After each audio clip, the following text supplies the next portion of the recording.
أشهد أن لا إله إلا الله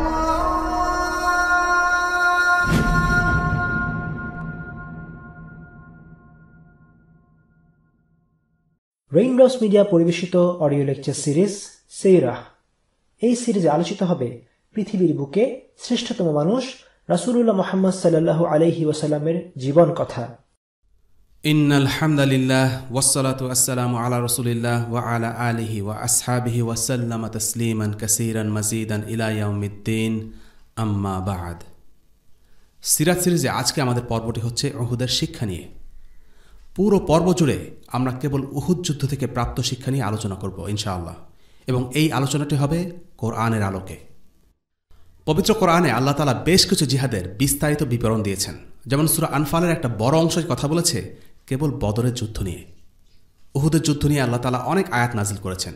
সূরা আলে ইমরানের দ্বিতীয় অর্ধেকটা জুড়ে উহুদ যুদ্ধ নিয়ে কথা বলেছেন। তবে এই আয়াতগুলো স্রেফ যুদ্ধের বর্ণনা নয়, বরং আল্লাহ তাআলা এইসব আয়াতের মাধ্যমে কখনো সাহাবীদের সান্ত্বনা দিয়েছেন, কখনো উপদেশ দিয়েছেন, ভুল ধরিয়ে দিয়েছেন, আবার কখনো তিরস্কার করেছেন। আল্লাহ তাআলা এমন কিছু জিনিস এইসব আয়াতে উল্লেখ করেছেন যা উল্লেখ না করলে মানুষ কখনো সেসব জানত না। ইতিহাসের একটি বই আমাদের সামনে অনেক কিছু ঘটনা ও কর্মকাণ্ড দর্শকের দৃষ্টিভঙ্গি থেকে তুলে ধরে মাত্র, কিন্তু কোরআন অতীতের মানুষগুলোর অন্তরের অবস্থা এবং তাদের মনের চিন্তাভাবনাও নিখুঁতভাবে আমাদের সামনে তুলে আনে। কারণ একমাত্র আল্লাহ তাআলাই মানুষের মনের খবর জানেন, আর এখানেই ইতিহাস গ্রন্থের সাথে কোরআনের পার্থক্য। আল্লাহ তাআলা বলেন, قد خلت من قبلكم سنن فسيروا في الأرض فانظروا كيف كان عاقبة المكذبين هذا بيان للناس وهدى وموعظة للمتقين। নিশ্চয় তোমাদের আগে বহু জাতি গত হয়ে গেছে, অতএব পৃথিবীতে ভ্রমণ করো আর দেখো কেমন হয়েছিল মিথ্যারোপকারীদের পরিণাম। এই কোরআন হচ্ছে মানবজাতির জন্য সুস্পষ্ট ঘোষণা, এবং যারা ভয় করে তাদের জন্য পথনির্দেশ ও উপদেশ। সূরা আলে ইমরান আয়াত 137 এবং 38। এই আয়াতের মাধ্যমে আজকের আমরা আলোচনা শুরু করছি। এই আয়াতটি ছিল সাহাবীদের জন্য আল্লাহর পক্ষ থেকে সান্ত্বনা। উহুদের যুদ্ধে বিপর্যয়ের কারণে সাহাবাদের মনে যে বেদনা হয়েছিল, আল্লাহ তাআলা এই আয়াতের মাধ্যমে সেই বেদনাকে মুছে দিচ্ছেন। আল্লাহ তাআলা তাদেরকে অতীতের কথা স্মরণ করিয়ে বলছেন, এমনটা আগেও হয়েছে, মুমিনদের আগেও কষ্ট স্বীকার করতে হয়েছে, কিন্তু শেষ পর্যন্ত কাফিররাই পরাজিত এবং লাঞ্ছিত হয়েছে। অতীতের দিকে তাকালেই এর প্রমাণ পাওয়া যায়। আমরা সাধারণত বলে থাকি উহুদের যুদ্ধ ছিল মুসলিমদের জন্য পরাজয়, কিন্তু কেউ কেউ মনে করেন উহুদের যুদ্ধে জয় পরাজয় কিছুই ঘটেনি, কারণ কুরাইশরা অনেক মুসলিমকে হত্যা করতে পারলেও তাদের মূল উদ্দেশ্য ছিল মদিনা দখল করা। সেটা তারা করতে পারেনি। মুসলিমরা সফলভাবে মদিনাকে প্রতিরক্ষা করতে পেরেছে। শাইখ ইবনুল কাইয়িম রাহিমাহুল্লাহ পুরো বিষয়টিকে ভিন্ন একটি দৃষ্টিভঙ্গি থেকে বিচার করেছেন। তিনি বলছেন, উহুদ যুদ্ধ ছিল মুসলিমদের জন্য একটি বিজয়। এর কারণ হল উহুদের যুদ্ধ থেকে প্রাপ্ত অন্যান্য সব শিক্ষা। উহুদের যুদ্ধে মুসলিমরা একটি বড় বিপর্যয়ের সম্মুখীন হয়েছিল, আর এই বিপর্যয় থেকেই অনেক কিছু শেখার আছে। যদি মুসলিমরা এই বিপর্যয় না পড়ত, তবে এই শিক্ষাগুলো তারা লাভ করত না। তাই তিনি উহুদকে বলেছেন বিজয়। জানা যাক এই যুদ্ধের মাধ্যমে আল্লাহ তাআলা আমাদেরকে কি কি শিক্ষা দিয়েছেন। প্রথম শিক্ষা, মুসলিমরা হলো চিরশ্রেষ্ঠ জাতি। আল্লাহ তাআলা কোরআনে বলেন, আর তোমরা নিরাশ হও না এবং দুঃখ করো না, যদি তোমরা মুমিন হও তোমরাই জয়ী হবে। সূরা আলে ইমরান আয়াত 139। উহুদের যুদ্ধে মুসলিম বাহিনী পরাজিত হবার পর এই আয়াতটি নাজিল হয়েছিল। এখানে আল্লাহ সুবহানাহু ওয়া তাআলা মুসলিমদেরকে এটাই বলেছেন যে, তোমরা যদি আসলেই মুমিন হয়ে থাকো তাহলে বিজয় তোমাদেরই হবে। একই সূরায় আল্লাহ তাআলা বলেছেন, কুনতুম খায়রা উম্মাতিন উখরিজাত লিন-নাস, অর্থাৎ তোমরা মানবগোষ্ঠীর জন্য এক শ্রেষ্ঠ সমাজরূপে উত্থিত হয়েছ। সূরা আলে ইমরান আয়াত 110। এখানে আশ্চর্যের ব্যাপার হল, বদরের যুদ্ধে যখন মুসলিমরা বিস্ময়করভাবে জিতে গেল, কিংবা মুসলিমরা পুরো মক্কা বিজয় করে নিল, কিংবা যখন পৃথিবীর 2/3 জুড়ে ইসলামের রাষ্ট্র আধিপত্য বিস্তার করছে, তখন কিন্তু মুসলিমদের শ্রেষ্ঠত্বের ঘোষণা দিয়ে এই আয়াতটি নাজিল হয়নি। এই আয়াতটি নাজিল হয়েছে উহুদ যুদ্ধের ঠিক পরে, যখন মুসলিমরা যুদ্ধে পরাজিত হয়েছে। এখান থেকে সর্বপ্রথম যে বিষয়টি স্পষ্ট হয় তা হল, মুসলিমরা দুর্বল হোক, অত্যাচারিত হোক আর পরাজিত হোক, তবুও তারা সর্বশ্রেষ্ঠ জাতি। মুসলিমদের শ্রেষ্ঠত্ব সামরিক কিংবা রাজনৈতিক বিজয়ের উপর নির্ভরশীল নয়, বরং মুসলিমরা শ্রেষ্ঠ তাদের ধর্মবিশ্বাসের কারণে, আকীদার কারণে। বর্তমান সময়ে মুসলিমরা কাফিরদের হাতে পরাস্ত এবং লাঞ্ছিত হচ্ছে, কিন্তু এই কারণে মুসলিমরা তাদের শ্রেষ্ঠত্ব হারায় না। মুসলিমরা তখনই নিজেদের শ্রেষ্ঠত্ব হারায় যখন তারা দ্বীন ইসলামের মধ্যে মর্যাদা না খুঁজে অন্য জীবন ব্যবস্থার দ্বারস্থ হয়। মুসলিমরা যখন অন্য কোনো জাতির অনুকরণ করে তখন তাদের শ্রেষ্ঠত্ব বিনষ্ট হয়। কাজেই হারুক কিংবা জিতুক, মুসলিমরা যদি তাদের দ্বীনের উপর অটল থাকে তবে তারা শ্রেষ্ঠ। এটাই মুসলিমদের প্রকৃত পরিচয়। আর আল্লাহ তাআলা এই আয়াতে আমাদের সে কথাই স্মরণ করিয়ে দিয়েছেন। উহুদের দ্বিতীয় শিক্ষা হল কষ্ট হলেও লড়তে হবে। আল্লাহ তাআলা বলেন, তোমরা যদি আহত হয়ে থাকো তবে তারাও তো তেমনি আহত হয়েছে। সূরা আলে ইমরান আয়াত 140। উহুদের যুদ্ধে যখন মুসলিমরা পরাজিত হল, স্বাভাবিকভাবেই তাদের মনোবল ভেঙে গেল, আশাভঙ্গ হল। তাই আল্লাহ তাআলা তাদেরকে স্মরণ করিয়ে দিচ্ছেন যে তোমাদের সাথে উহুদের যুদ্ধে যা হয়েছে কুরাইশদের সাথে বদরের সময় ঠিক একই ব্যাপার ঘটেছে। তোমরা এখন জখমের কষ্ট ভোগ করছ, তারাও তখন জখমের কষ্ট ভোগ করেছে। কিন্তু 1 বছর আগের বদরের পরাজয় তাদের আবার যুদ্ধ করা থেকে থামিয়ে রাখেনি। তারা আবারও প্রস্তুত হয়ে মাঠে নেমেছে, তোমাদের বিরুদ্ধে যুদ্ধ করেছে। সুতরাং আল্লাহ তাআলা বলছেন যে উহুদের পরাজয় যেন মুসলিমদের তাদের লড়াই থেকে বিরত না রাখে। তারা যেন কাফিরদের বিরুদ্ধে যুদ্ধ চালিয়ে যায়। তারা যেন আশা হারিয়ে না ফেলে এবং উদ্যম ও উদ্দীপনা ধরে রাখে। হয়তো কিছু মুসলিম মারা গেছে, কিন্তু তাতে ধৈর্য হারানোর কিছু নেই। পরাজয়ের মুখেও অটল অবিচল থাকতে হবে। তৃতীয় শিক্ষা, যুদ্ধে জয় ও পরাজয় দুটোই ঘটে, তবে চূড়ান্ত বিজয় মুসলিমদের। আল্লাহ তাআলা বলেন, আর জয় ও পরাজয়ের এই দিনগুলোকে আমি মানুষের মধ্যে পালাক্রমে আবর্তন ঘটিয়ে থাকি। সূরা আলে ইমরান আয়াত 140। একদিন কুরাইশরা জিতল, আরেকদিন মুসলিমরা জিতল, এটাই দুনিয়ার নিয়ম। ইবনুল কাইয়িম রাহিমাহুল্লাহ বলেন, আল্লাহ তাআলার অপরিসীম প্রজ্ঞা এবং তার সুন্নাহ হল আল্লাহ নবী ও তার অনুসারীরা কখনো জিতবে কখনো হারবে, তবে পরিশেষে তারাই বিজয়ী হবে। যদি মুমিনরা সবসময় বিজয়ী হতো তাহলে মুমিন মুনাফিক সবাই তাদের দলে ভিড়ত, তখন কে প্রকৃত ঈমানদার তা বোঝা যেত না। এর মানে হচ্ছে, যদি মুসলিমরাই কেবল যুদ্ধে জিতত তখন দেখা যেত সবাই দুনিয়াবী কারণে, স্বার্থের জন্য বা জেতার আশায় মুসলিমদের দলে যোগদান করেছে। তখন কে আসলে ঈমানের জন্য, ইসলামের জন্য যুদ্ধ করেছে আর কে দুনিয়াবী লাভের আশায় যুদ্ধ করেছে তা বোঝা যেত না। তাই জয় পরাজয় দুটোই দরকার। ইবনুল কাইয়িম রাহিমাহুল্লাহ আরও বলেন, আর যদি মুসলিমরা সব সময়ই পরাজিত হতে থাকে তাহলে নবী রাসূল প্রেরণের উদ্দেশ্যই পরিপূর্ণ হবে না। এই কথার অর্থ হল, দুনিয়াতে নবী রাসূল প্রেরণের উদ্দেশ্য হল ইসলামকে প্রচার করা, পুরো পৃথিবীতে ইসলামের আলো ছড়িয়ে দেওয়া। যদি মুসলিমরা সবসময় হারতে থাকে তাহলে এই দিনের যাত্রা সীমিত হতে থাকবে। তাই মুসলিমরা সবসময় জিতবে কিংবা সবসময় হারবে এর কোনোটাই যথাযথ নয়। তাই আল্লাহ আজ্জা ওয়া জাল হার জিতের মাধ্যমে দিন বদল করে যাচাই করেন কে মুমিন আর কে মুনাফিক। পরাজয় মুনাফিকদের চেহারা প্রকাশ করে দিবে, আর বিজয় আল্লাহর দিনকে দুনিয়ার বুকে ছড়িয়ে দিতে সাহায্য করবে। তবে যত সময় লাগুক না কেন, শেষ পর্যন্ত মুমিনরাই বিজয় হবে। চতুর্থ শিক্ষা, আল্লাহ তাআলা জিহাদের মাধ্যমে মানুষকে পরীক্ষা করে তার ঈমান যাচাই করেন। আল্লাহ তাআলা সূরা আলে ইমরানের 140 নম্বর আয়াতে আরও বলছেন, আর এভাবে আল্লাহ জানতে চান কারা ঈমানদার। ঈমান পরীক্ষা করার সবচাইতে উৎকৃষ্ট উপায় হল আল্লাহর পথে জিহাদ করা। এই পরীক্ষা দিতে গেলেই মানুষের ঈমানের ক্ষেতগুলো স্পষ্ট হয়ে পড়ে। মানুষের জীবন যখন আল্লাহর রাস্তায় বিলিয়ে দিতে বলা হয় তখনই বোঝা যায় দ্বীনের জন্য কার কতটা ভালোবাসা। তাই আল্লাহ আজ্জা ওয়া জাল এভাবে পরীক্ষা নিয়ে মুমিনদের মুনাফিকের দল থেকে আলাদা করে ফেলতে চান। আল্লাহ আগে থেকে জানেন যে কে ঈমানদার আর কে মুনাফিক, কিন্তু জিহাদের মাধ্যমে আল্লাহ সেটা পরিষ্কার করে দিতে চান। পঞ্চম শিক্ষা, জিহাদ হল উচ্চ মর্যাদা লাভ করার একটি সুযোগ। একই আয়াতে আল্লাহ তাআলা বলেন, এবং তিনি তোমাদের কিছু লোককে শহীদ হিসেবে গ্রহণ করতে চান। ইবনুল কাইয়িম রাহিমাহুল্লাহ আরও বলেন, শাহাদাত হল আল্লাহর নজরে সবচাইতে উচ্চ মর্যাদাপূর্ণ স্থানের একটি। শহীদেরা আল্লাহর নৈকট্যপ্রাপ্ত বান্দা। শত্রুদের হাতে নিহত না হলে মুসলিমরা কিভাবে শাহাদাতের মর্যাদা লাভ করবে?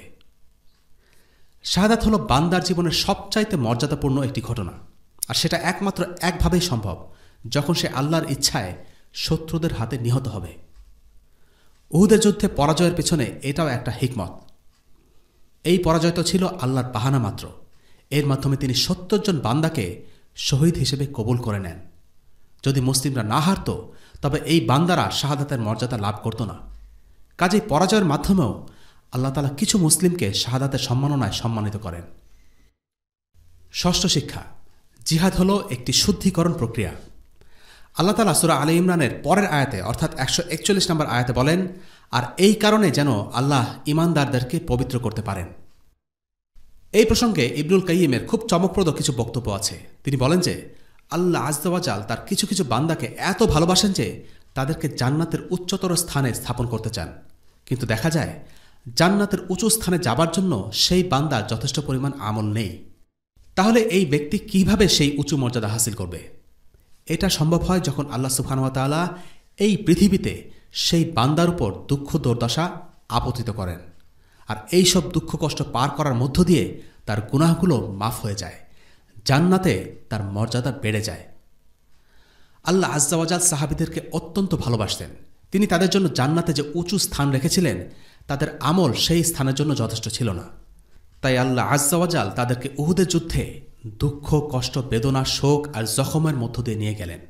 তাদেরকে সহ্য করতে হলো রাসূলুল্লাহ সাল্লাল্লাহু আলাইহি ওয়াসাল্লামের মৃত্যু সংবাদের মতো ভয়ঙ্কর বেদনাদায়ক একটা সংবাদ, যদিও পরে জানা যায় সেটি একটি গুজব ছিল। তাদেরকে যুদ্ধে পরাজয় স্বীকার করে নিতে হলো। এত কষ্টের বিনিময়ে আসলে তাদের সওয়াবের পাল্লাটাই ভারী হচ্ছিল। কষ্ট হলে গুনাহ কাটা যায়, তাই কষ্টের সময়টা খারাপ লাগলেও আখিরাতের জন্য তা কল্যাণকর। তাই ইবনুল কাইয়িম বলেছেন, এটি হলো একটি শুদ্ধিকরণ প্রক্রিয়া। সপ্তম শিক্ষা, মুসলিমদের পরাজয়ের মাধ্যমে আল্লাহ তাআলা কাফিরদের খারাপের পাল্লাকে আরও ভারী বানান। আল্লাহ তাআলা একই আয়াতে বলেন, এবং কাফিরদেরকে ধ্বংস করে দেন। আল্লাহ তাআলা কিছু কাফিরদের এত ঘৃণা করেন যে তিনি তাদের জন্য জাহান্নামের স্থান নির্ধারিত করে রাখেন। আল্লাহ আযজা ওয়া জাল তাদেরকে তাদের আমল দিয়েই ধ্বংস করেন। সুতরাং কাফিরদের হাতে মুসলিমদের পরাজয় এবং তাদের কষ্ট দেবার মাধ্যমে সেই কাফিরদের ধ্বংস নিশ্চিত করা হয়। কাফিরদের মধ্যে ইবন কামিয়া আর উতবা ইবন আবি ওয়াক্কাস রাসূলুল্লাহ সাল্লাল্লাহু আলাইহি ওয়াসাল্লামকে আঘাত করেছিল। এটা কি আসলে তাদের জন্য কোনো সাফল্য? রাসূলুল্লাহ সাল্লাল্লাহু আলাইহি ওয়াসাল্লামকে আক্রমণ করতে পারা কি সত্যিই কোনো সুখের বিষয়? সত্যি বলতে এটা ছিল তাদের জীবনে করা নিকৃষ্টতম অপরাধ, আর এই একটা কাজের কারণে তারা আজীবন জাহান্নামের অধিবাসী হয়ে থাকবে। আমরা অনেক সময় দেখি কোনো কোনো কাফির জাতি অত্যন্ত দুঃসাহস দেখাচ্ছে, কোনো কিছুই তোয়াক্কা করছে না, মুসলিমদের সাথে যাচ্ছে তাই আচরণ করছে, যখন খুশি বোমা মেরে গুলি করে হত্যা করছে, ইচ্ছে মতো বন্দি করে নির্যাতন করছে, হেনস্থা ও লাঞ্ছিত করছে, কারাগারে বিনা বিচারে আটকে রেখেছে বছরের পর বছর। তাদের এই কাজগুলো কি তাদের জন্য সুখবর বয়ে আনবে? না, কখনোই না। বরং তাদের এই কাজ থেকেই প্রমাণিত হয় যে আল্লাহ তাআলা তাদের প্রতি ক্ষুব্ধ, আর সেই কারণেই তিনি তাদেরকে এই দুনিয়াতে স্বেচ্ছাচারিতা চালানোর সুযোগ করে দিয়েছেন, যাতে করে তারা নিজেদের হাতেই নিজেরা জাহান্নামের আগুন কিনে নিতে পারে। ফিরআউন আরেকটি উল্লেখযোগ্য উদাহরণ। সে বছরের পর বছর ধরে বনী ইসরায়েলের জনসাধারণকে অত্যাচারে জর্জরিত করে এসেছে। এই কাজের পরিণতি ভালো কিছু কি ছিল?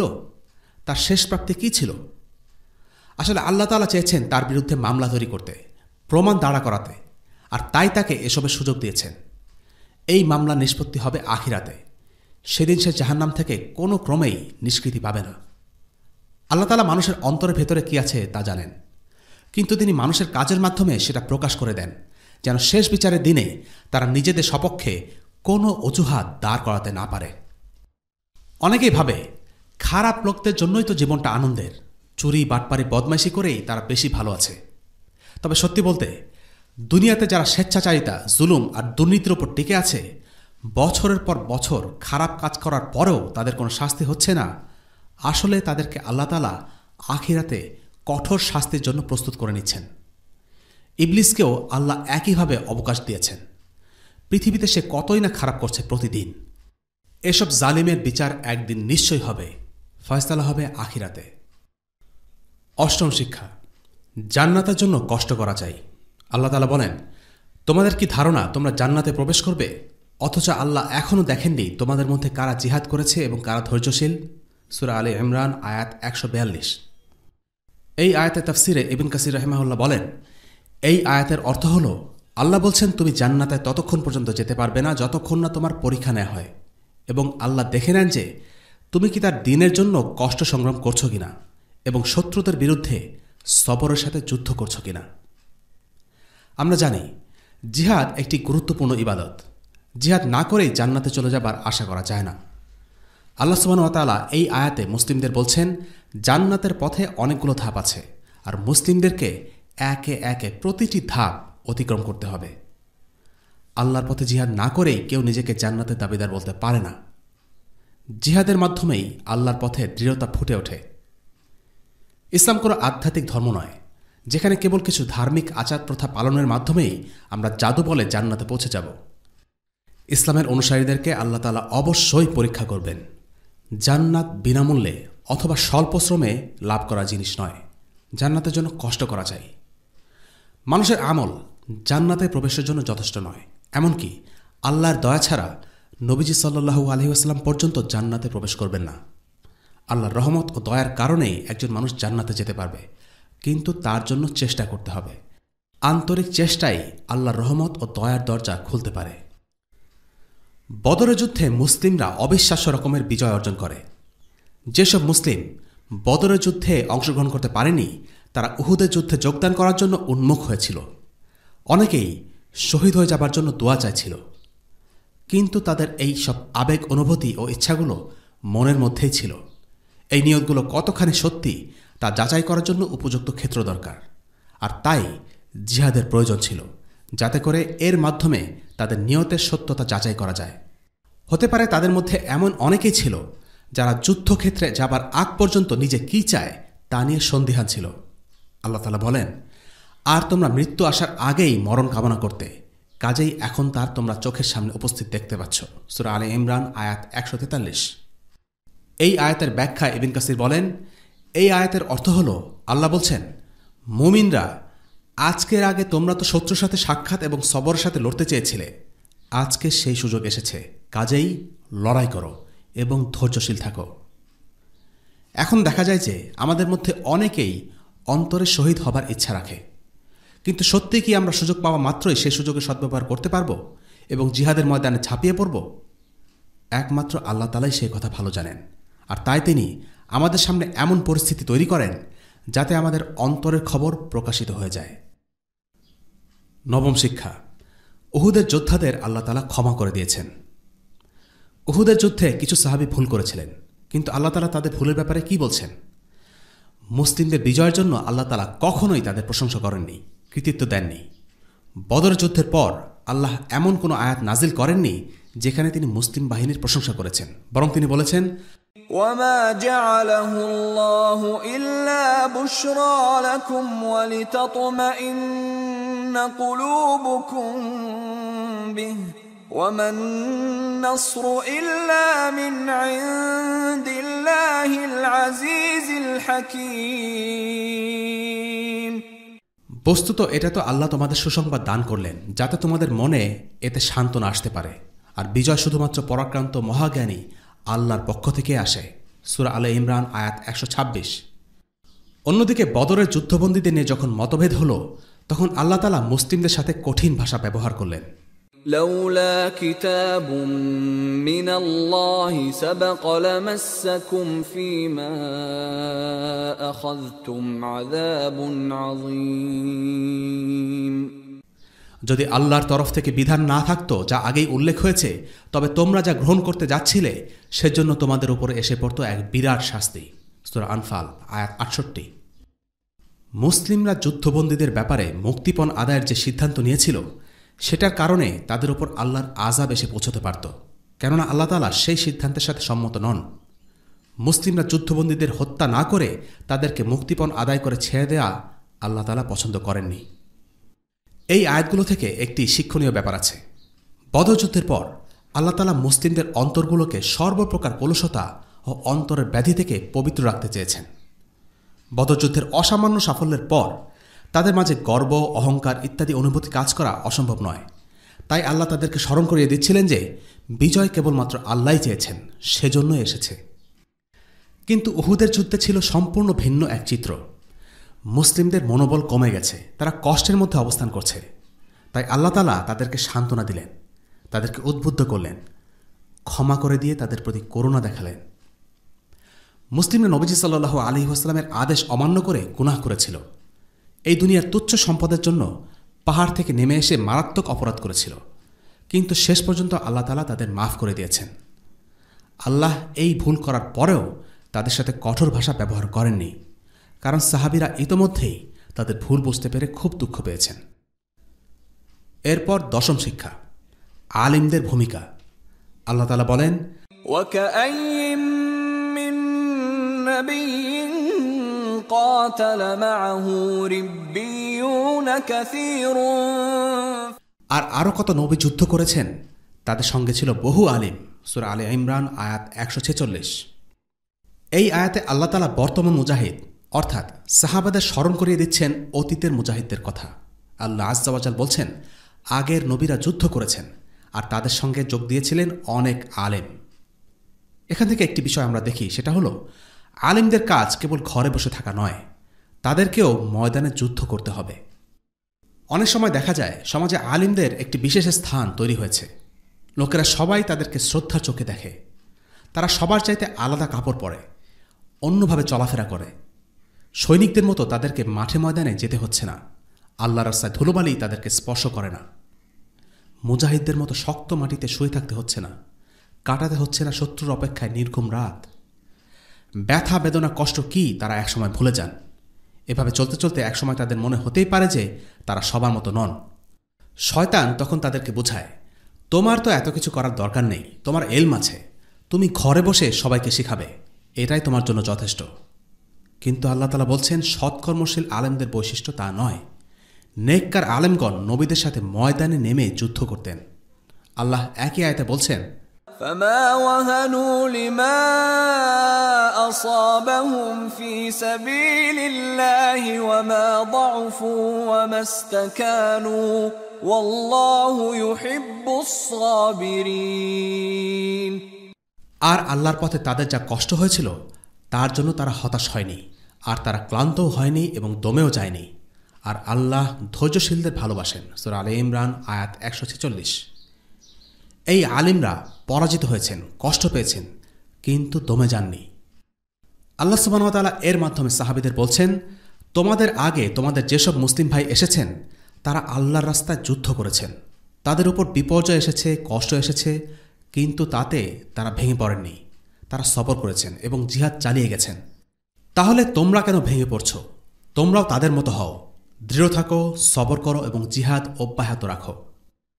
আমরা মুসলিমরা পরাজিত হতে পারি, কিন্তু এই পরাজয় যেন আমাদেরকে আচ্ছন্ন করে না ফেলে, আমাদেরকে হতাশ করে না দেয়, সেই ব্যাপারে সতর্ক থাকতে হবে। মুমিনদেরকে সর্বদাই দৃঢ় থাকা চাই।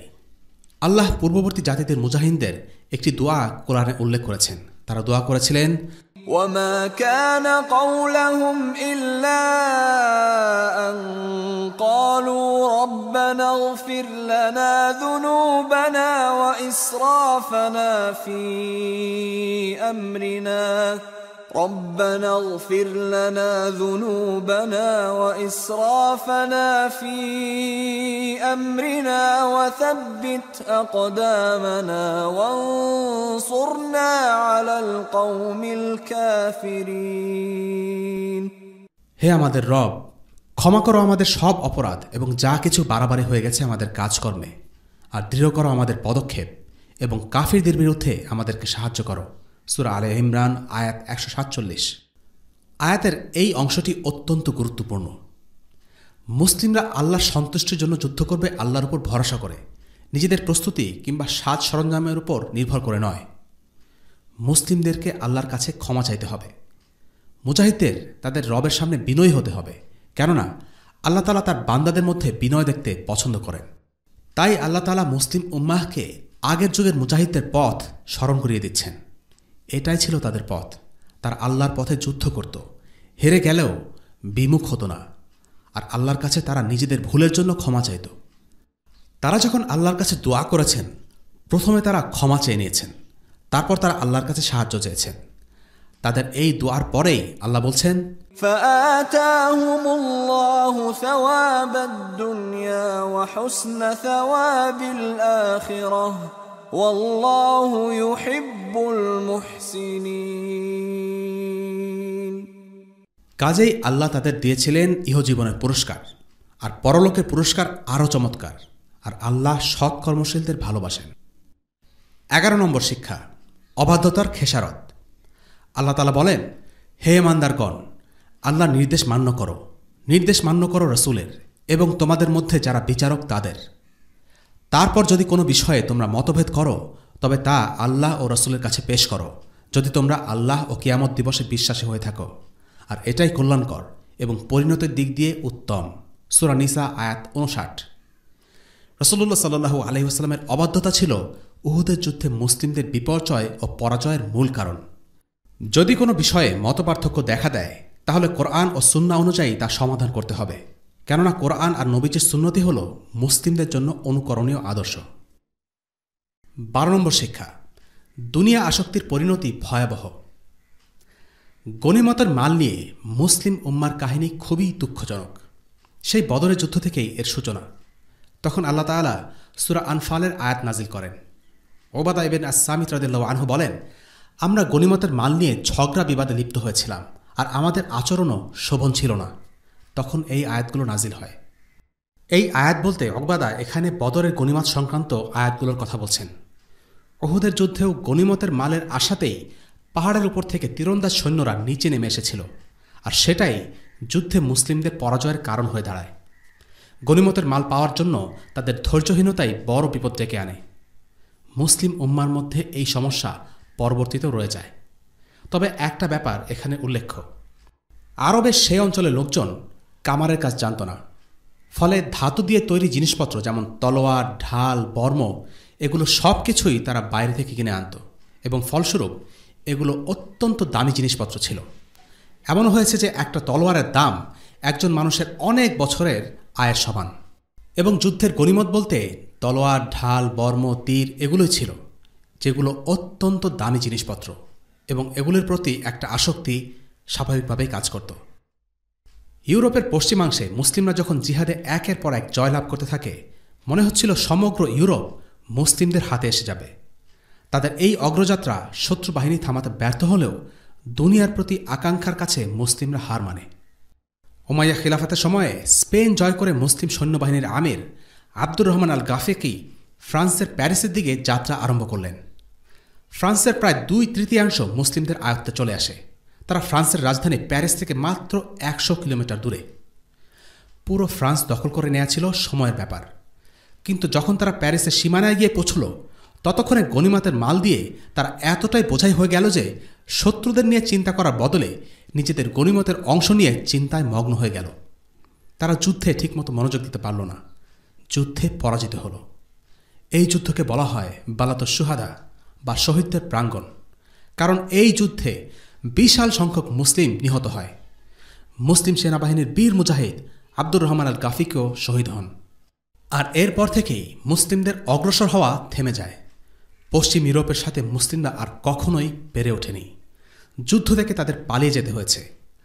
মুসলিম বাহিনীর ইতিহাস এখান থেকেই অন্যদিকে মোড় নেয় শুধু একটি কারণে, গনিমতের প্রতি আসক্তি। আল্লাহ তাআলা উহুদের যুদ্ধে কিছু সাহাবীদের গনিমতের প্রতি দুর্বলতার কথা উল্লেখ করে বলেন, তোমাদের মধ্যে কেউ ছিল যারা এই দুনিয়া চাচ্ছিল, আর তোমাদের মধ্যে কেউ ছিল যারা চাচ্ছিল পরকাল। সূরা আলে ইমরান আয়াত 152 এবং 153। এই আয়াত শুনে আব্দুল্লাহ ইবনে মাসউদ রাদিয়াল্লাহু আনহু বলেন, আমি জানতামই না যে আমাদের মাঝে, অর্থাৎ আল্লাহ রাসূল সাল্লাল্লাহু আলাইহি ওয়াসাল্লামের সাহাবীদের মাঝেও এমন লোকও আছে যারা আখিরাতের চাইতে দুনিয়াকে বেশি প্রাধান্য দেয়। মুমিনদের মাঝে দুনিয়ার লোভ থাকতে পারে, এই বিষয়টি আব্দুল্লাহ ইবনে মাসউদ রাদিয়াল্লাহু আনহুর কল্পনাতেও আসেনি। এজন্যই জিহাদ ফি সাবিলিল্লাহ হলো একটি পরীক্ষা। এর মাধ্যমে মানুষের এমন সব দুর্বলতা উন্মোচিত হয় যা অন্য কোনোভাবে বোঝা যায় না। 13 নম্বর শিক্ষা, ইসলাম কোনো ব্যক্তিকেন্দ্রিক দিন নয়। উহুদের যুদ্ধে রাসূলুল্লাহ সাল্লাল্লাহু আলাইহি ওয়াসাল্লামের মৃত্যু সংবাদের গুজব ছড়িয়ে পড়ার পর কিছু মুসলিম ছিল যারা হাল পুরোপুরি ছেড়ে দিল। তারা আবদুল্লাহ ইবনে উবাইয়ের কাছে ছুটে যেতে চাইল।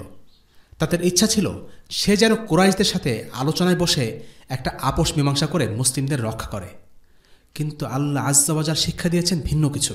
আল্লাহ তাআলা বলছেন, وما محمد إلا رسول قد خلت من قبله الرسل أفإن مات أو قتل انقلبتم على أعقابكم ومن ينقلب على عقبيه فلن يضر الله شيئا وسيجزي الله الشاكرين। আর মুহাম্মদ কেবল একজন রাসূল, তার পূর্বে নিশ্চয়ই অনেক রাসূল বিগত হয়েছে। যদি সে মারা যায় অথবা তাকে হত্যা করা হয়, তবে কি তোমরা তোমাদের পিছনে ফিরে যাবে? আর যে ব্যক্তি পিছনে ফিরে যায় সে কখনো আল্লাহর কোনো ক্ষতি করতে পারে না, আর আল্লাহ অচিরেই কৃতজ্ঞদের প্রতিদান দেবেন। সূরা আলে ইমরান আয়াত ১৪৪। মুহাম্মদ সাল্লাল্লাহু আলাইহি ওয়াসাল্লামের আগে বহু নবী রাসূল পৃথিবীতে এসেছেন এবং তারা মৃত্যুবরণ করেছেন। আল্লাহ রাসূল সাল্লাল্লাহু আলাইহি ওয়াসাল্লামও তাদের থেকে ব্যতিক্রম নন, তিনিও মৃত্যুবরণ করবেন। আল্লাহ যেন মুসলিমদের জিজ্ঞেস করছেন, তিনি যদি মৃত্যুবরণ করেন অথবা নিহত হন, তবে কি তোমরা পিছিয়ে যাবে? এই দিন ত্যাগ করে জাহিলিয়াতের জীবনে ফিরে যাবে? তোমরা কি ব্যক্তি মুহাম্মদকে অনুসরণ করো নাকি নবী মুহাম্মদকে? এই আয়াত থেকে আমরা বুঝি ইসলাম একটি দিন যা কিয়ামত পর্যন্ত থাকবে। ব্যক্তি বিশেষের উপর এই দিন নির্ভরশীল নয়। কোনো ব্যক্তি যতই মহান এবং আদর্শবান হোক না কেন, যত বড় আলিম বা মুজাহিদ হোক না কেন, ইসলামের জন্য যতই খেদমত করুক না কেন, ইসলাম তার উপর নির্ভরশীল নয়। ইসলামের জয়যাত্রা কোনো ব্যক্তিকে কেন্দ্র করে আবর্তিত হয় না। কখনোই এমনটা ভাবা উচিত নয় যে অমুক ব্যক্তি মারা গেছে দেখে ইসলামের অগ্রযাত্রা থেমে যাবে। একজন নবী অন্য মানুষের মতো মারা যেতে পারেন, কিন্তু তিনি যে শিক্ষা রেখে গেছেন সেটা বেঁচে থাকে, আর তার অনুসারীদের দায়িত্ব সেই শিক্ষা, সেই বার্তাকে অন্যদের কাছে পৌঁছে দেয়া। ইবনুল কাইয়িম রাহিমাহুল্লাহ বলেন, উহুদের যুদ্ধে রাসূলুল্লাহ সাল্লাল্লাহু আলাইহি ওয়াসাল্লামের মৃত্যুর গুজব যেন তার সত্যিকারের মৃত্যুর এক পূর্বাভাস। এই গুজব শুনে যারা পিছু হটেছিল, আল্লাহ তাদের তিরস্কার করেছেন। তাদের উচিত ছিল দ্বীনের শিক্ষার উপর অটল থাকা, কারণ তারা তো মুহাম্মদ সাল্লাল্লাহু আলাইহি ওয়াসাল্লামের ইবাদত করেন না, বরং তারা মুহাম্মাদের রবের ইবাদত করেন, যার কোনো মৃত্যু নেই। মুহাম্মদ সাল্লাল্লাহু আলাইহি ওয়াসাল্লামকে দুনিয়াতে চিরজীবন বেঁচে থাকার জন্য পাঠানো হয়নি, তার অনুসারীদেরকেও চিরজীবন বেঁচে থাকার জন্য পাঠানো হয়নি। আর তাই দ্বীন ইসলামের উপরে, তাওহীদের উপর মৃত্যুবরণ করতে পারাটাই সবচাইতে জরুরি। উক্ত আয়াতে যে কৃতজ্ঞ লোকদের কথা বলা হয়েছে, তারা হলেন যারা দ্বীন ইসলামের মূল্যকে কদর করতে পেরেছিলেন, যারা সেদিন দ্বীন ইসলামের উপর দৃঢ় ছিলেন। এই আয়াতটি উহুদের যুদ্ধ উপলক্ষে নাজিল হলেও এই আয়াতের প্রাসঙ্গিকতা কিয়ামত পর্যন্ত থাকবে। যেমন সাইয়্যিদিনা ওমর রাদিয়াল্লাহু আনহুর খেলাফতকালে খালিদ ইবনুল ওয়ালিদ রাদিয়াল্লাহু আনহুকে মুসলিম সেনাবাহিনীর আমির পদ থেকে অব্যাহতি দেওয়া হয়। এর পেছনে বেশ কিছু কারণ ছিল। এর মধ্যে একটি হল, মুসলিমরা রীতিমতো জোরে সোরে বিশ্বাস করতে শুরু করে যে যুদ্ধে খালিদ বিন ওয়ালিদ নেতৃত্ব দেবেন সেই যুদ্ধে মুসলিমরা হারবে না। এর কারণ হল, খালিদ বিন ওয়ালিদ তার জীবনে কখনো কোনো যুদ্ধে হারেননি। তিনি যখন কাফির ছিলেন তখনও তিনি হারেননি, যখন মুসলিম হয়ে জিহাদ করেছেন তখনও তিনি হারেননি। মুসলিমরা খালিদকে অজেয় ভাবতে শুরু করে এবং তার উপর ভরসা করতে শুরু করে। আর তাই ওমর রাদিয়াল্লাহু আনহু ইচ্ছা করেই খালিদকে সেনাপতির পদ থেকে সরিয়ে দিলেন। তিনি মুসলিমদের বোঝাতে চেয়েছিলেন যে মুসলিমদের কোনো বিশেষ এক নেতার উপর ভরসা করা উচিত নয়, তারা একমাত্র আল্লাহর উপরেই ভরসা করবে। যখন আল্লাহ রাসূল সাল্লাল্লাহু আলাইহি ওয়াসাল্লাম সত্যি সত্যি মারা গেলেন, তখন এই আয়াতটি আবারও উচ্চারিত হয়েছিল। আল্লাহ রাসূল সাল্লাল্লাহু আলাইহি ওয়াসাল্লামের মৃত্যু সংবাদ শুনে ঠিক উহুদের মতোই কিছু সাহাবী হতবিহ্বল হয়ে যান, ভেঙে পড়েন। কেউ কেউ এই খবর বিশ্বাসই করতে চাননি। তখন আবু বকর রাদিয়াল্লাহু আনহু এই আয়াতটি পাঠ করে বলেন, যারা মুহাম্মাদের ইবাদত করত, জেনে রাখো মুহাম্মদ মারা গেছেন, কিন্তু যারা আল্লাহর ইবাদত করত তারা শুনে নাও, আল্লাহ জীবন্ত এবং তিনি কখনো মারা যাবেন না।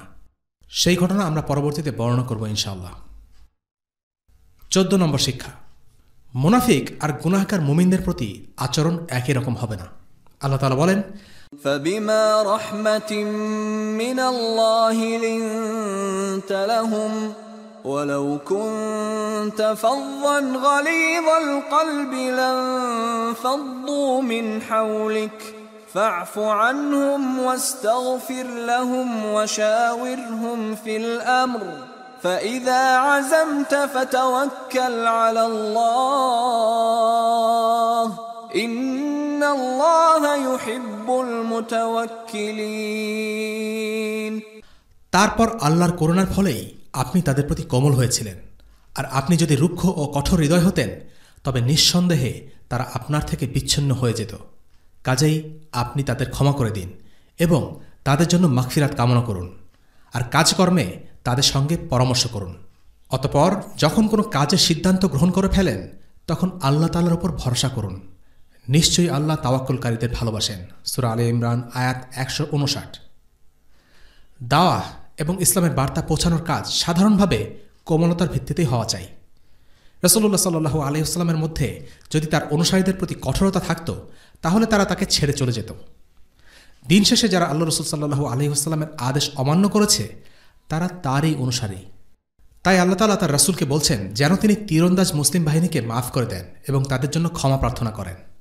অথচ এই তীরন্দাজ বাহিনীর ভুলের মাসুল গুনতে গিয়েই মুসলিমরা যুদ্ধে পরাজিত হয়েছে, রাসূলুল্লাহ সাল্লাল্লাহু আলাইহি ওয়াসাল্লাম নিজে আহত হয়েছেন এবং ৭০ জন মুসলিম নিহত হয়েছে। কিন্তু এদেরকে যেন রাসূলুল্লাহ সাল্লাল্লাহু আলাইহি ওয়াসাল্লাম ক্ষমা করে দেন এবং তাদের জন্য দোয়া করেন, সেটাই আল্লাহ চেয়েছেন।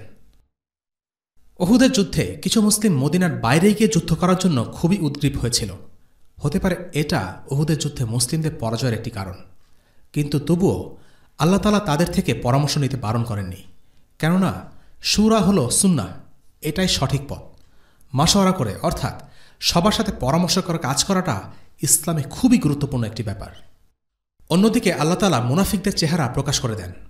তাদেরকে কিছু বলা হয়নি, শুধু বলে দেয়া হলো এরা মুনাফিক, এদের অন্তরে এক কথা মুখে আরেক কথা। আল্লাহ তাআলা মুনাফিকদের ব্যাপারে বলেন, আর তাদেরকে বলা হলো এসো আল্লাহর রাহে লড়াই করো কিংবা অন্ততপক্ষে শত্রুদেরকে প্রতিহত করো। তারা বলেছিল, আমরা যদি জানতাম যে লড়াই হবে তাহলে অবশ্যই তোমাদের সাথে থাকতাম। সেদিন তারা ঈমানের তুলনায় কুফরের কাছাকাছি ছিল, যা তাদের অন্তরে নেই তারা নিজের মুখে সেই কথাই বলল। বস্তুত আল্লাহ ভালোভাবে জানেন তারা যা কিছু গোপন করে থাকে। সূরা আলে ইমরান আয়াত ১৬৬ এবং ৬৭। এই প্রসঙ্গে আরও একটি কথা এসে যায়, উম্মার বিজয়ের শর্ত কি? এই বিষয়ে অনেক মুসলিমদের মধ্যে একটি ভুল ধারণা প্রচলিত আছে। তারা মনে করে উম্মার সবাই যখন আল্লাহর আদেশ মেনে চলবে এবং গুনাহ থেকে দূরে থাকবে তখনই একমাত্র এই উম্মাহ বিজয়ী হবে। সত্যি বলতে কিছু মুসলিমই নয়, কয়েকটি ইসলামী আন্দোলন এই ধারণার উপর ভিত্তি করেই দাঁড়িয়েছে।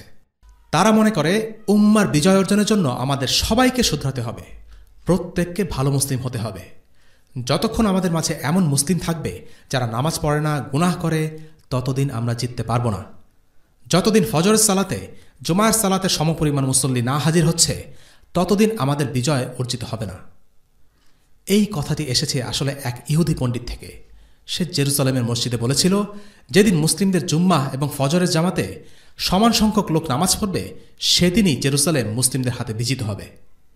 এটা একটা ইহুদি পণ্ডিতের কথা মাত্র, কিন্তু তারা এমনভাবে এই রাবির ঘটনাকে দলিল হিসেবে ব্যবহার করে যেন আল্লাহ তাআলা এই ব্যক্তির উপর তার আয়াত নাজিল করেছেন, আর এই ইহুদি লোকটির সব ভবিষ্যৎবাণী চিরায়ত সত্য।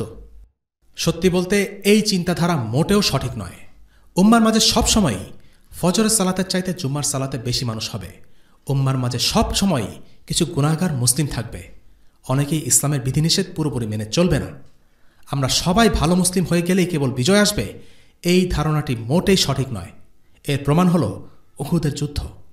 উহুদের যুদ্ধে মুসলিম বাহিনীর পুরো 3 ভাগের 1 ভাগ ছিল মুনাফিক, কিন্তু তাদের কারণে মুসলিমরা হারেনি। কোরআন বা সুন্নাহতে কখনোই 1/3 বাহিনীর পলায়নকে উহুদের পরাজয়ের কারণ হিসেবে চিহ্নিত করা হয়নি। কোনো আলিমও কখনো এমন মত দেননি।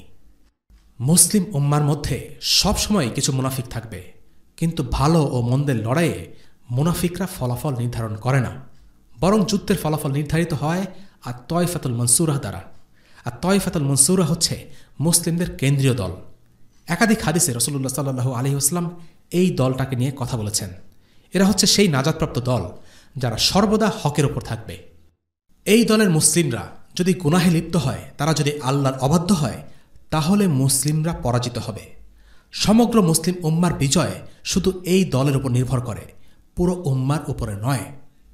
উহুদের যুদ্ধ থেকে 300 জনের পলায়নে যুদ্ধের গতি প্রকৃতিতে কিছুই আসে যায়নি, বরং উহুদের যুদ্ধ পরাজয়ের কারণ সেই ৪০ জন যারা আল্লাহ রসুলের অবাধ্য হয়েছিল। ১৫ নম্বর শিক্ষা, মুসলিমরা হতাশা পুষে রাখে না। স্বাভাবিকভাবে এমনটাই মনে হওয়ার কথা যে উহুদ পর্বত দেখলেই নবীজি সাল্লাল্লাহু আলাইহি ওয়াসাল্লামের দুঃখের স্মৃতি জেগে উঠবে। এখানেই তিনি সাহাবীদের হারিয়েছেন, প্রিয় চাচা হামজা রাদিয়াল্লাহু আনহুকে হারিয়েছেন, নিজে আহত হয়েছেন। মুসলিমরা এই যুদ্ধেই শত্রুদের হাতে পরাজিত হয়েছে। কিন্তু নবীজি সাল্লাল্লাহু আলাইহি ওয়াসাল্লাম পরাজিত মানসিকতার মানুষ কখনোই ছিলেন না। হতাশা তার মধ্যে কখনোই দেখা যায়নি। আমাদের রাসূল সাল্লাল্লাহু আলাইহি ওয়াসাল্লাম খুবই আশাবাদী এবং ইতিবাচক মানসিকতার একজন মানুষ। উহুদে হেরে গেলেও তিনি হার মানেননি। তিনি বলতেন, উহুদ পাহাড় আমাদের ভালোবাসে এবং আমরাও উহুদকে ভালোবাসি। তিনি বলতেন, উহুদ হল জান্নাতের পাহাড়। উহুদ পর্বতের সাথে তার কষ্টের স্মৃতি জড়িয়েছিল, কিন্তু হতাশাকে তিনি মনে কখনো স্থান দেননি। এটাই ইসলামের শিক্ষা। দুঃখ, কষ্ট, হতাশা দূরে ঠেলে দিয়ে কাজ করে যেতে হবে। উহুদের পরাজয় মুসলিমদের বেদনাহত করবে, হতাশায় আচ্ছন্ন করবে না। মুসলিমরা আশাবাদী হবে, পরাজয়ের মধ্য থেকে ভালোর দিকটা দেখার চেষ্টা করবে। হতাশাবাদ মুসলিমদের স্বভাবের সাথে একেবারেই যায় না। ১৬ নম্বর শিক্ষা, বিজ্ঞান যেমন কিছু সূত্র মেনে চলে, তেমনি জয় ও পরাজয় কিছু সূত্র মেনে চলে। এই চিরন্তন সূত্রগুলো কোরআনের বিভিন্ন জায়গায় উল্লিখিত হয়েছে। প্রথম নীতি, বিজয় একমাত্র আল্লাহর কাছ থেকে আসে। আল্লাহ সুবহানাহু ওয়া তাআলা সূরা আনফালের ১০ নম্বর আয়াতে বলছেন, আর বিজয় আল্লাহর পক্ষ ছাড়া অন্য কারো পক্ষ হতে পারে না। দ্বিতীয় নীতি, যদি আল্লাহ আমাদেরকে বিজয় দান করতে চান, তাহলে পৃথিবীর কোনো শক্তি নেই যা তা থামাতে পারে। আল্লাহ সুবহানাহু ওয়া তাআলা আরও বলেন, যদি আল্লাহ তোমাদের সাহায্য করেন তাহলে কেউ তোমাদের পরাভূত করতে পারবে না, আর যদি তিনি তোমাদের সাহায্য না করেন তবে এমন কে আছে যে তোমাদের সাহায্য করতে পারে? আর আল্লাহর ওপরই মুমিনদের ভরসা করা উচিত। সূরা আলে ইমরান আয়াত ১৬০। অর্থাৎ ভয় পাওয়ার একমাত্র যোগ্য সত্তা হলেন আল্লাহ সুবহানাহু ওয়া তাআলা, আর কেউ নয়। আল্লাহ তাআলা মূসা আলাইহিস সালামকে বিজয় দান করেছিলেন তৎকালীন সুপার পাওয়ার ফিরআউনের বিরুদ্ধে। কাজেই মুসলিমদের একমাত্র ভরসাস্থল আল্লাহ তাআলা। যদি তারা আল্লাহর উপর ভরসা না করে অন্য কিছুর উপরও করে, তাহলে তিনি মুসলিমদের পরিত্যাগ করবেন। তৃতীয় নীতি, পরাজয়ের কারণ আখিরাতের উপর দুনিয়াকে প্রাধান্য দেওয়া। আল্লাহ তাআলা বলছেন, আর আল্লাহ তোমাদের কাছে তার ওয়াদা সত্যে পরিণত করেন যখন তোমরা তাদেরকে হত্যা করছিলে তার নির্দেশে। অবশেষে যখন তোমরা দুর্বল হয়ে গেলে এবং নির্দেশ সম্পর্কে বিবাদ করলে, আর তোমরা অবাধ্য হলে যা তোমরা ভালোবাসতে তা তোমাদেরকে দেখানোর পর, তোমাদের মধ্যে কেউ দুনিয়া চায় আর কেউ চায় আখিরাত। তারপর আল্লাহ তোমাদেরকে তাদের থেকে ফিরিয়ে দিলেন যাতে তিনি তোমাদেরকে পরীক্ষা করেন।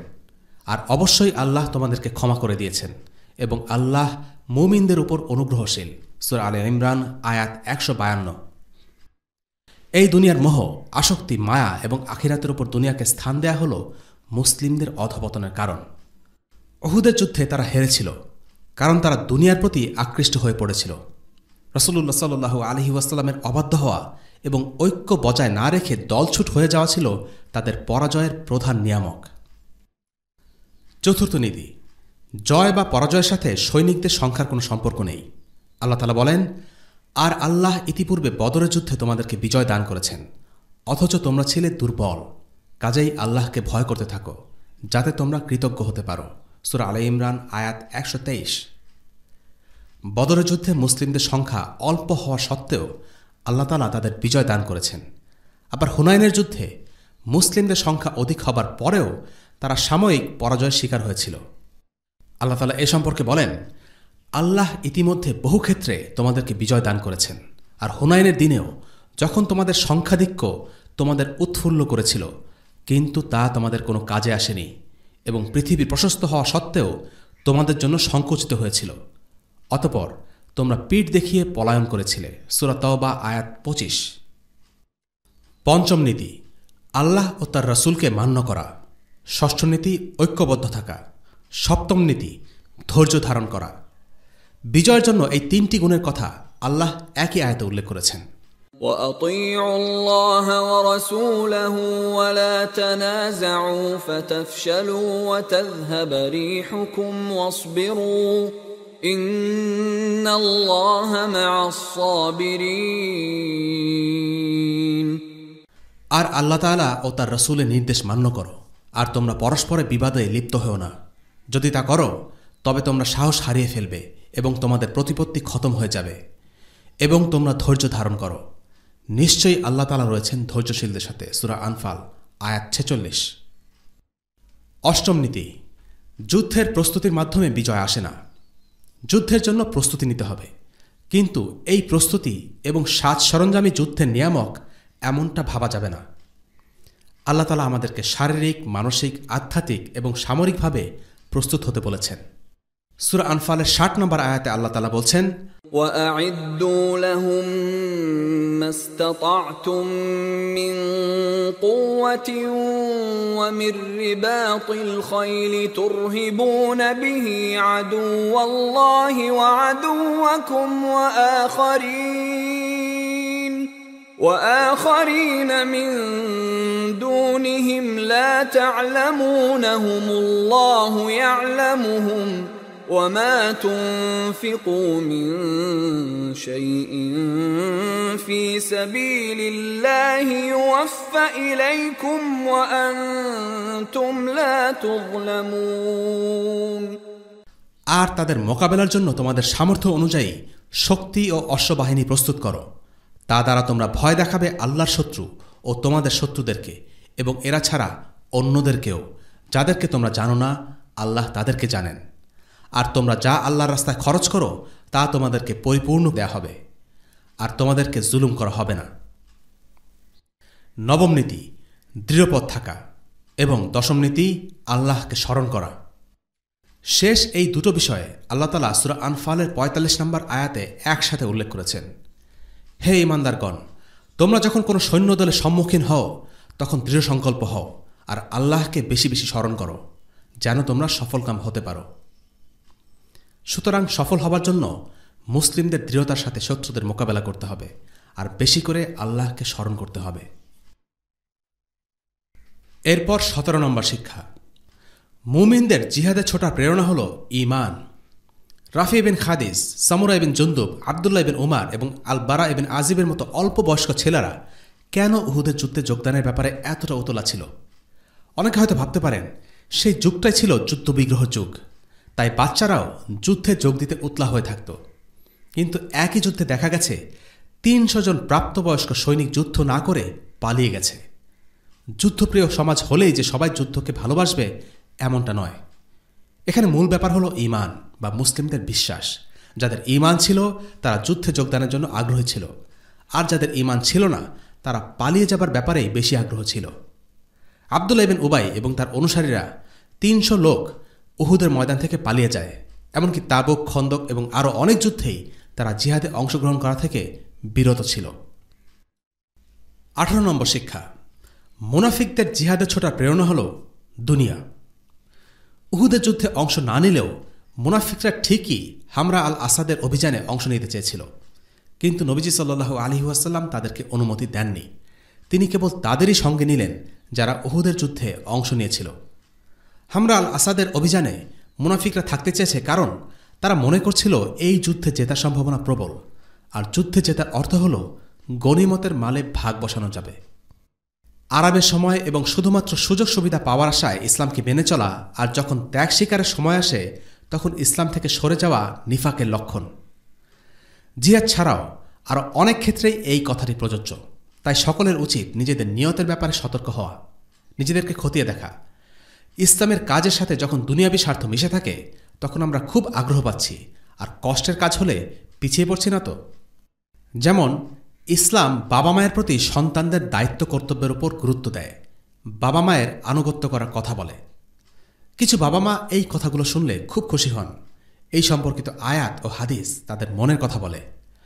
কিন্তু যখন ওই একই সন্তানের উপর ওই একই ইসলামের দাওয়াতের কথা বলে, ইলমের কথা বলে, জিহাদের কথা বলে, তখন তারা সেসব কথা শুনতে চান না। তাদের সন্তানদেরকেও তারা ইসলামের এই শিক্ষার দিকে মোটেও আকৃষ্ট করতে চান না। অর্থাৎ তারা ইসলামকে নিজেদের সুবিধা মতো ব্যবহার করছেন। নিফাকের ব্যাপারে সাবধান হতে হবে, আমরা যেন মুনাফিকদের কাতারে পড়ে না যাই। আল্লাহ তাআলা আমাদেরকে বলেছেন দ্বীন ইসলামকে সম্পূর্ণভাবে গ্রহণ করতে হবে। রাসূলুল্লাহ সাল্লাল্লাহু আলাইহি ওয়াসাল্লাম যখন আনসারী সাহাবীদের থেকে বায়াত নিচ্ছিলেন তখন তিনি বলেছিলেন, তোমরা সহজ সময়েও আমার আনুগত্য করবে এবং কঠিন সময়েও আমার আনুগত্য করবে। ইবনুল কাইয়িম রাহিমাহুল্লাহ বলেন, উহুদ যুদ্ধের একটি শিক্ষণীয় দিক হল সাহাবীরা যা সত্যি আল্লাহর প্রতি অনুগত ছিলেন সে দৃষ্টান্ত পাওয়া যায়। সহজ হোক কঠিন হোক সব রকম সময়েই তারা আল্লাহ আজ্জা ওয়া জালের ইবাদত করতে রাজি ছিলেন। সুসময়ে দুঃসময়ে উভয় অবস্থানেই দ্বীনের উপর দৃঢ় এবং অবিচল থাকা প্রকৃত ঈমানের লক্ষণ। তারা সেসব লোকের মতো নন যারা শুধুমাত্র সহজ অবস্থায় আল্লাহর ইবাদত করে আর বাকি সময় ভুলে থাকে। ১৯ নম্বর শিক্ষা, বিনয়। ইবনুল কাইয়িম রাহিমাহুল্লাহ বলেন, আল্লাহ আজ্জা ওয়া জাল তাদেরকে পরাজয় এবং লাঞ্ছনা দিয়ে পরীক্ষা করলেন, তাদেরকে দুর্বল অবস্থায় মাঝে রাখলেন। এভাবে তারা বিনয়ী হয়ে উঠল, আর যখন তারা বিনয়বত হল তখন আল্লাহ তাআলা তাদের দোয়া কবুল করে নিলেন। বিনয়ের সাথে দোয়া আল্লাহ কবুল করেন। আল্লাহ বলেন, আর আল্লাহ ইতিপূর্বে বদরের যুদ্ধে তোমাদেরকে বিজয় দান করেছেন, অথচ তোমরা ছিলে দুর্বল, কাজেই আল্লাহকে ভয় করতে থাকো যাতে তোমরা কৃতজ্ঞ হতে পারো। সূরা আলে ইমরান আয়াত ১২৩। ২০ নম্বর শিক্ষা, উহুদ ছিল মুসলিম উম্মার জন্য একটি বড় বিপর্যয় মোকাবেলার প্রস্তুতি। ইবনুল কাইয়িম রাহিমাহুল্লাহ মন্তব্য করেছেন, উহুদের যুদ্ধ মুসলিম উম্মাহকে সবচাইতে মারাত্মক দুর্যোগের মোকাবেলা করার জন্য প্রস্তুত করেছে। ইবনুল কাইয়িম দুর্যোগ বলতে রাসূলুল্লাহ সাল্লাল্লাহু আলাইহি ওয়াসাল্লামের মৃত্যুকে বুঝিয়েছেন। এই মৃত্যুর ব্যাপকতা এত বিশাল যে তার জন্য আগে থেকেই মুসলিমদেরকে প্রস্তুত করা জরুরি ছিল। রাসূলুল্লাহ সাল্লাল্লাহু আলাইহি ওয়াসাল্লাম ছিলেন সাহাবীদের সবকিছু, তিনি ছিলেন তাদের দ্বীন ইসলামের উৎস। তখন বই পুস্তক বা ইন্টারনেট ছিল না, ইসলামী জ্ঞান অর্জনের জন্য অন্য কোনো মাধ্যম ছিল না। রাসূলুল্লাহ সাল্লাল্লাহু আলাইহি ওয়াসাল্লাম ছিলেন তাদের পিতার মতো, তার থেকেই সাহাবীরা সব কিছু শিখেছেন। নবীজিকে হারানো সাহাবীদের জন্য প্রচণ্ড কষ্টদায়ক একটা ব্যাপার ছিল। এই ঘটনা তাদেরকে চুরমার করে দিতে পারত, তাদের সমস্ত অগ্রগামিতা থামিয়ে দিতে যথেষ্ট ছিল। এই ঘটনা তাদের মনস্তাত্ত্বিকভাবে ধসিয়ে দিতে পারত, কিন্তু আল্লাহ তাআলা চেয়েছেন রাসূলুল্লাহ সাল্লাল্লাহু আলাইহি ওয়াসাল্লামের মৃত্যুতে সাহাবীরা যেন ভেঙে না পড়েন। সেজন্য উহুদের মাধ্যমে তাদেরকে প্রস্তুত করে তুলেছেন। রাসূলুল্লাহ সাল্লাল্লাহু আলাইহি ওয়াসাল্লাম মারা গেলেও কিভাবে তা সামলে উঠতে হবে সে ব্যাপারে এভাবেই মুসলিমরা শিক্ষা লাভ করে। ২১ নম্বর শিক্ষা, আল ওয়ালা ওয়াল বারা। এই শিক্ষা আমরা এই সিরাতে বারবার বিভিন্ন ঘটনা থেকে লাভ করেছি, উহুদও তার ব্যতিক্রম নয়। আমরা জানি উহুদের যুদ্ধে আল্লাহ রাসূল সাল্লাল্লাহু আলাইহি ওয়াসাল্লামের গায়ে সরাসরি আঘাত করেছিল মুশরিক উতবা ইবনে আবি ওয়াক্কাস, আর তার ভাই সাআদ ইবনে আবি ওয়াক্কাস হচ্ছেন একজন প্রথম সারির মুসলিম, যিনি সেদিন নবীজিকে রক্ষা করার জন্য সাহসিকতার সাথে যুদ্ধ করেছিলেন। উহুদের যুদ্ধের ব্যাপারে সাআদ পরবর্তীতে বলেন, সেদিন নিজের ভাই উতবাকে আমার হত্যা করতে যে তীব্র ইচ্ছা হয়েছিল তা আর কোনো ব্যাপারে হয়নি। এই কাজ করার কারণে যদি আমাকে সবাই ঘৃণা করত তবুও আমি পরোয়া করতাম না। আমার জন্য আল্লাহ রসুলের একটি কথাই যথেষ্ট ছিল। তিনি বলেছিলেন, আল্লাহর নবীকে যে রক্তে রঞ্জিত করেছে তার উপর আল্লাহর গজব। অর্থাৎ দ্বীন ইসলামের জন্য জিহাদের ময়দানে নিজের ভাই উতবাকে হত্যা করার ব্যাপারে সাআদের এতটুকু দ্বিধা ছিল না, কারণ সাআদের কাছে তার ভাই নয়, তার দ্বীন বড়। সর্বশেষ শিক্ষা হল তাওহীদের একটি শিক্ষা। মুশরিকদের আঘাতে রাসূলুল্লাহ সাল্লাল্লাহু আলাইহি ওয়াসাল্লামের শরীর থেকে যখন রক্ত ঝরছিল তখন তিনি বলে উঠেছিলেন, এই জাতি কিভাবে সফলকাম হবে যারা তাদের নবীকে রক্তে রঞ্জিত করেছে, অথচ তিনি তো কেবল তাদের রবের দিকে আহ্বান করেছেন। এর প্রেক্ষিতে আল্লাহ তাআলা বলেন, লাইসা লাকা মিনাল আমরি শাইউন আও ইয়াতুবা আলাইহিম আও ইউআযযিবাহুম ফাইন্নাহুম যালিমুন। না, আল্লাহ তাদের শাস্তি দেবেন নাকি ক্ষমা করবেন এই সিদ্ধান্ত তোমার হাতে নয়। সূরা আলে ইমরান আয়াত ১২৮। আল্লাহ রাসূল সাল্লাল্লাহু আলাইহি ওয়াসাল্লাম বলছিলেন, কুরাইশরা তাদের নবীর বিরুদ্ধে যুদ্ধ করার মতো এত বড় অপরাধ করছে, তারা কিভাবে ক্ষমা লাভ করবে? কিন্তু আল্লাহ তাআলা তার নবীকে শুধরে দিয়ে বলছেন, না, কাউকে ক্ষমা করে দেয়া বা শাস্তি দেয়া এটা কেবল আল্লাহ তাআলার এখতিয়ারে। রাসূলুল্লাহ সাল্লাল্লাহু আলাইহি ওয়াসাল্লামের এখতিয়ারে এটি নেই। কোনো সন্দেহ নেই, আল্লাহ রাসূল সাল্লাল্লাহু আলাইহি ওয়াসাল্লামের সাথে যুদ্ধ করা সর্বোচ্চ পর্যায়ের একটি গুরুতর অপরাধ। কিন্তু যারা এই অপরাধ করে তওবা করেছে, মুসলিম হয়েছে, আল্লাহ তাদের এই গুনাহ মাফ করে দিয়েছেন। অনেক মুশরিক যারা উহুদের যুদ্ধে রাসূলুল্লাহ সাল্লাল্লাহু আলাইহি ওয়াসাল্লামের বিরুদ্ধে যুদ্ধ করেছিল, পরবর্তীতে তাদের অনেকেই ইসলাম গ্রহণ করে এবং আল্লাহ তাদের ক্ষমা করে দেন। আজকের পর্ব এখানেই শেষ। পরবর্তী পর্বে আমরা উহুদের পরবর্তী ঘটনা নিয়ে আলোচনা করব ইনশাআল্লাহ। ওয়াসাল্লাল্লাহু আলা সাইয়্যিদিনা মুহাম্মদ ওয়া আলা আলিহি ওয়া আসহাবিহি ওয়াসাল্লাম। আলহামদুলিল্লাহি রাব্বিল আলামিন। আসসালামু আলাইকুম ওয়া রাহমাতুল্লাহি ওয়া বারাকাতুহু। রেইনড্রপস মিডিয়ার অন্যান্য প্রজেক্ট সম্পর্কে জানতে ভিজিট করুন www.raindropsmedia.org অথবা ফেসবুক পেজ www.facebook.com/raindropsmedia অথবা ইউটিউব চ্যানেল www.youtube.com/raindropsmediaorg2015